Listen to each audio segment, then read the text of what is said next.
If you're thinking about selling your accountancy practice, either to leave the profession or perhaps to work part-time as a consultant, you've come to the right place. At Maximiti, we can sell your practice with the minimum of fuss and hassle and achieve the best possible price for you. Isaac, what's the most common question you get asked by accountants looking to sell their practice? That has to be, what valuation can I expect for my fee? My answer is usually, well, how much do you want up front? How long do you want to hang around after you've sold up?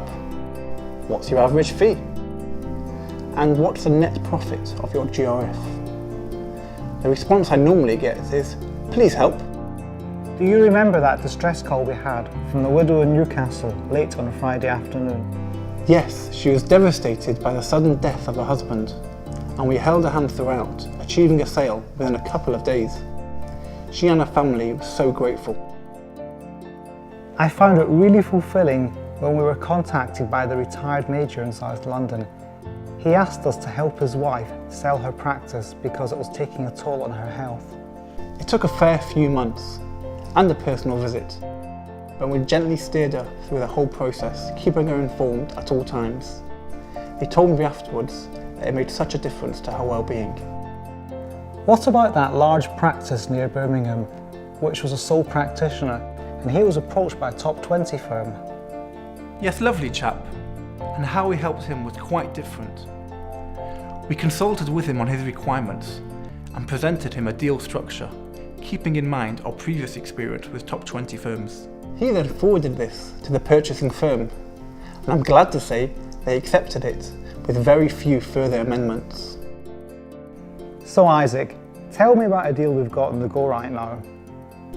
Actually, the local firm near us, where the practitioner is looking to retire and move to Greece, lucky fellow.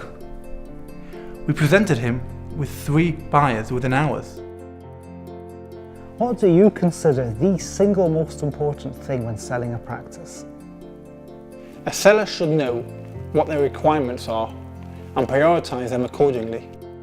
A good broker will help you in understanding what is reasonable to achieve according to your individual requirements and what will be the best deal structure for you. And what about meeting the buyers? Well, the first meeting is more of a social to check the chemistry. Don't let the broker pressurise you if you're not 100% sure. No one knows your clients better than yourself, and your instinct should tell you if the buyer is right for your clients. Trust your instinct. Have we ever charged an upfront fee to a seller? Absolutely not.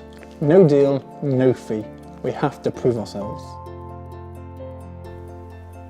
So, what's our success rate? If a first meeting goes well, then there's a 99% chance it will end up in a deal. We pre-vet all our buyers to ensure compatibility, and no deal should be brokered over finance. It's about achieving the best results for you and the buyer. It must be a win-win situation. Is it easy if you want to sell your practice yourself? Some people do get lucky, but I've been called upon several times to sort out the problems it can create. Remember, you will have to work with the buyer after the sale, and you don't want to create bad feelings because of how you have negotiated. Selling your practice may be one of the biggest financial and important deals you make in your lifetime, so make sure you know who you're dealing with and trust the professionals. At Maximiti, we pride ourselves on solutions that get sellers what they want when they want it. Maximiti. Aspire, advance, achieve.